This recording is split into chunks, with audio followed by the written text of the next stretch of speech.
Okay, picture this. You wake up, you look at your desk, and it's just chaos, Yeah. right? Like old coffee cups, papers piled high, cables everywhere, like a tech graveyard. Or maybe it's not physical, maybe it's your mind. That feeling like you've got 50 browser tabs open, all yelling at you. Oh, I know that feeling well. Yeah, the constant pings, the to-do list that just keeps growing. Yeah. That hum of stuff I need to do that leaves you feeling completely drained, stressed out, unfocused. Totally. It's more than just a messy desk, isn't it? It's this like deep internal chaos that just weighs you down, makes you feel like you're always playing catch up. Exactly. It's pervasive. Well, today, that's what we're diving into. Our mission really is to figure out how clearing out your space, physical and digital, and, getting your mindset right can seriously boost your focus. And cut down stress. Yes. Cut down stress, make you feel lighter, more able to live intentionally.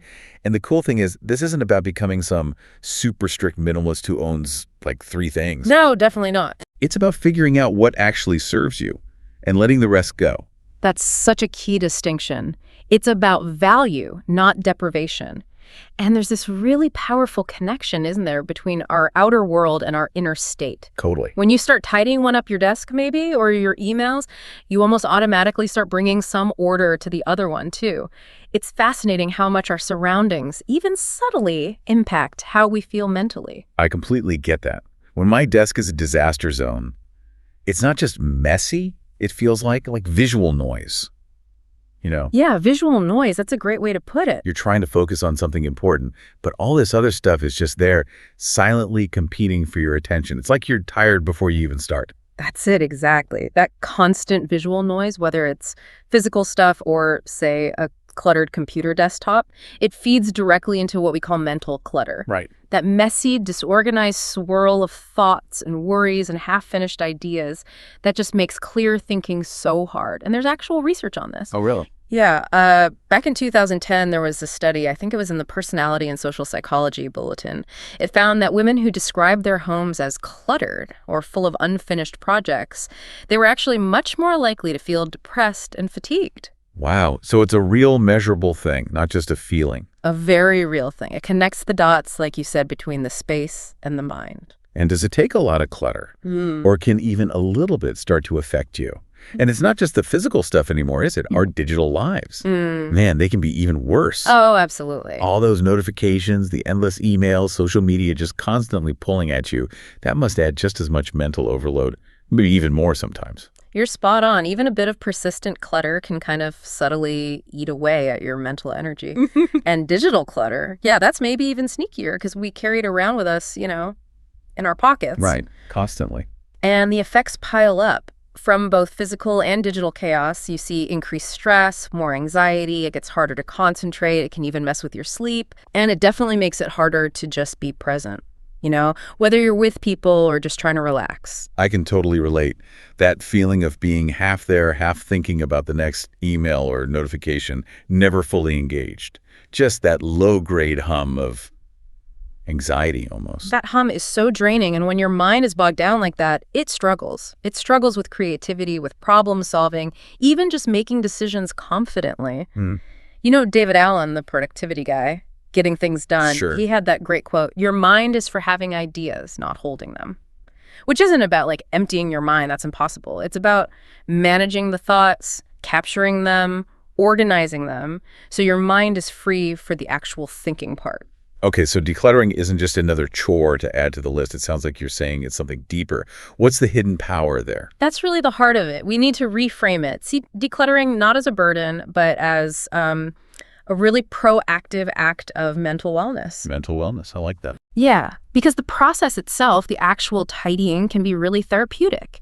It gives you this tangible sense of control, a feeling of accomplishment when maybe other parts of life feel chaotic. That immediate win can boost your mood, cut the overwhelm, even release tension you didn't realize you had. Okay, framing it as an act of mental wellness really clicks.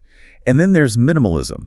People hear that word and often think empty white rooms, like barely owning anything, deprivation almost. Right. That's a super common image, but it's a misconception. So what is it then in this context?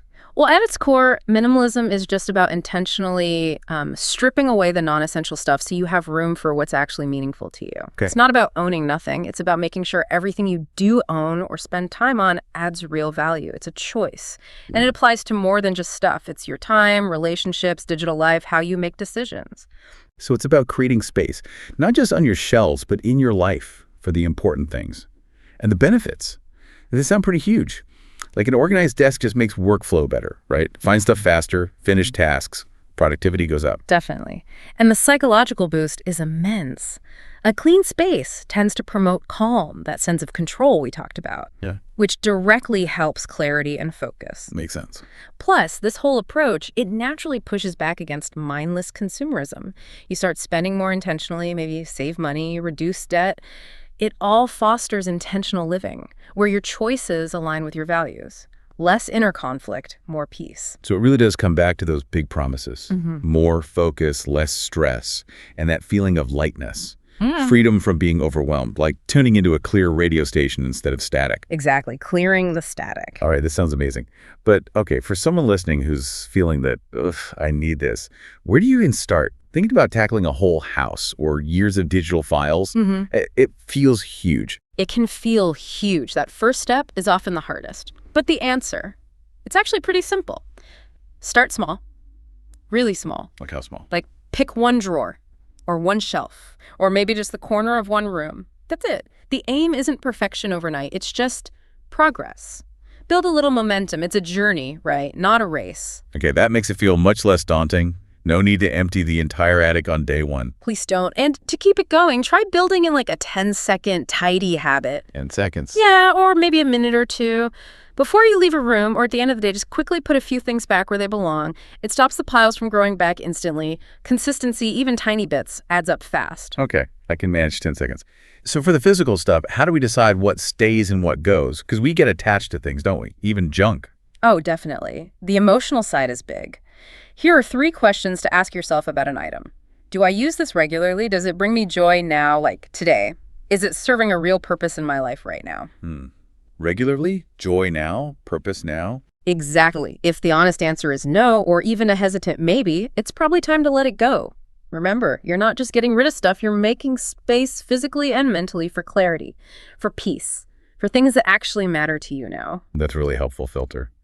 Do you have practical tips for specific clutter hotspots in the home, like the bedroom or kitchen? Sure. Beyond those questions, first, make it regular, maybe 15 minutes a week. Second, use simple tools, organizers, trays, bins, they help. Third, try to keep key surfaces like your desk fairly minimal with just the essentials. Okay. For specific zones. Bedroom, aim for sanctuary vibes. Clear under the bed, donate clothes you haven't worn in ages, keep surfaces clear. Kitchen. Toss expired stuff, clear those countertops, maybe use clear containers in the pantry so you see what you've got. Bathroom, ditch old products, use drawer dividers. Simple stuff. Living room, maybe remove extra furniture that just crowds the space. Use baskets for remotes, chargers. Less is often more calming. Home office, file or scan papers. Keep only what you need right now on the desk. Tame those cables. Those are super practical. And asking those questions makes letting go feel less painful. I heard about something called a packing party. Sounds pretty extreme. The packing party. Yeah, it's intense, but wow, it can be effective for a total reset. How does it work? You basically pack up everything you own, like you're moving. Box it all up, label it. Then, for maybe 3 weeks, you only unpack what you actually need and use day to day. Whoa. The prediction. You'll probably only unpack about 20% of your stuff. The other 80%, you might not even miss it. It's a really stark way to see what you truly rely on. That's wild. Talk about an eye-opener. Okay, but physical clutter. That's maybe only half of it these days, right? Right. Digital clutter feels even more invasive sometimes. You nailed it. Digital clutter is just as big a deal for our mental clarity, maybe bigger. A good place to start is with some kind of digital detox, or at least more mindful screen time. How do you do that practically? Maybe designate tech-free zones or times, like the first hour you're awake or the hour before bed. Try doing something non-digital then. Read a book, stretch, whatever. Just create that mental break. That sounds hard, but probably really helpful. What about the email inbox? The black hole. Yes, the inbox abyss. Okay, first, unsubscribe ruthlessly. Newsletters, promos you never read, gone. Quick tip, filter by unread. You'll see the repeat offenders. Unsubscribe. Good tip. Second, delete. Be brave. Search for emails from specific brands or people you know are junk. Select all, delete. If you need to keep some, make simple folders. Receipts, keep, review, bring some order. And phones, all those apps we downloaded ages ago. Treat apps like physical things. Don't use it, delete it. If you can't delete a built-in one, hide in a folder called useless or something off your main screen. Organize the rest into folders: social, finance, travel. Make it less overwhelming. Social media itself. That's another huge time suck, and sometimes it just makes you feel bad. Totally. Make it a habit maybe twice a year. Review who you follow. Ask, does this account add value, bring joy, inspire me? If not, unfollow, especially if it makes you feel negative. Curate your feed for your well-being. Maybe even delete old posts that don't feel like you anymore. My notes app is. You have to. Yeah, it's a digital junk drawer. Random thoughts, old lists. What do you do with that mess? The Notes app graveyard. Yeah, happens to us all. Skim the untitled ones first, often old shopping lists. Consolidate similar stuff, like merge all your random gift ideas notes into one. Then just delete anything ancient you haven't touched. You might even find a forgotten gem in there. True, could be a treasure hunt too. Any other digital clutter spots? Oh yeah. Check your paid subscriptions. Cancel stuff you don't use. Clean up your browser bookmarks. Delete old ones. Organize the keepers into folders. And critically.app notifications. Turn most of them O-off-F. Or at least customize them so only the truly essential ones get through. Every ping pulls you out of focus. Okay, wow. That's a ton of really practical stuff for physical and digital spaces. Right. But here's where I think it gets really powerful. This isn't just about stuff, physical or digital. It's about how you think, right? Exactly. That's the deepest level. True decluttering, true minimalism, it goes right into our inner lives. It's about tackling that mental clutter, the constant internal noise, which is often way more draining than any messy room. So how do we do that? How do we clear out that inner space, quiet that constant hum? Well, one really powerful tool is journaling. Think of it like downloading your brain's cache. Okay. Getting worries, plans, random thoughts out of your head and onto paper externalizes them. It gives you perspective, stops them just looping endlessly in your mind. That makes so much sense, like physically removing them from your headspace. Yeah. Creates instant room. It really does. Another big one. Actively letting go of the past. So many of us have these mental drawers stuffed with old mistakes, missed chances, grudges. We all are. Acknowledge them, learn the lesson if there is one, and then consciously decide to let go of what's just cluttering up your present. It takes up so much valuable mental energy. It's carrying around invisible baggage. Yep. Heavy stuff. It is. And then there's multitasking. We think we're being efficient, but mostly we're just scattering our focus, making more mistakes, creating more mental chaos. The antidote is single tasking. Pick one thing. Give it your full attention. Finish it, then move on. Deeper focus, better results, more calm. The opposite of the 50 browser tabs feeling. Just one tab at a time. Exactly that. Also, be mindful of your information intake. Set limits on scrolling, news, browsing. Unsubscribe mentally and digitally from stuff that doesn't serve you. Your brain isn't a landfill. Treat it like valuable real estate. A mental diet. I like that. Not everything deserves space in there. Precisely. And practice being decisive. Like an overflowing inbox, your mind gets cluttered with, I'll decide later. Make the decision, do it. Delegate it, ditch it. Clear the mental deck. Yeah. And automate small stuff. Routines for breakfast, outfits, whatever. Reduces decision fatigue, saves energy for bigger things. Streamlining the small stuff frees up power for the big stuff. Makes sense. Totally. And prioritize. An endless to-do list is pure anxiety fuel. You can't do it all. Pick your top 1 to 3 things for the day.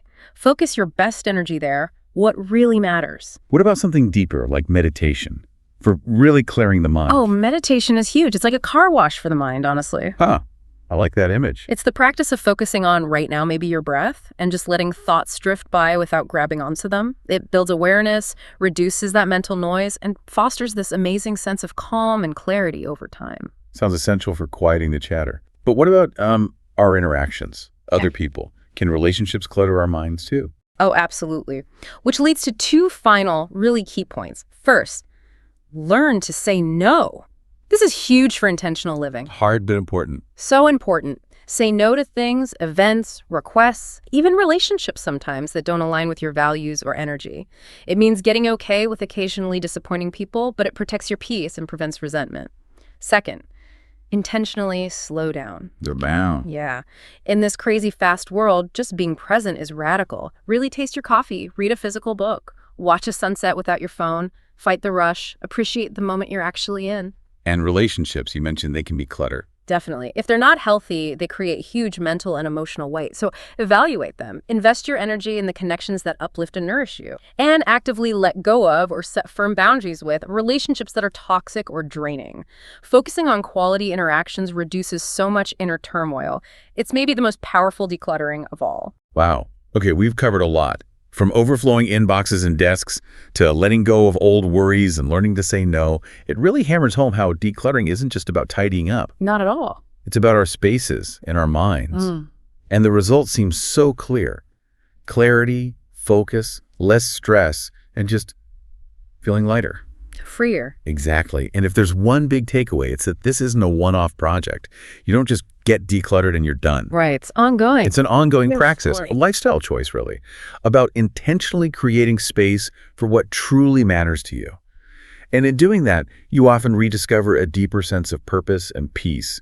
It's about designing a life that feels authentic. So maybe the question for everyone listening is, when you look around or when you feel that internal buzz, what's one small intentional step you can take today? Right now. To quiet that noise just a little and make more room for what actually nourishes you. We really hope this deep dive has given you some useful tools and maybe some inspiration to start or continue that journey towards feeling lighter, more focused, and living more intentionally. Thanks so much for joining us on The Deep Dive. We'll catch you next time.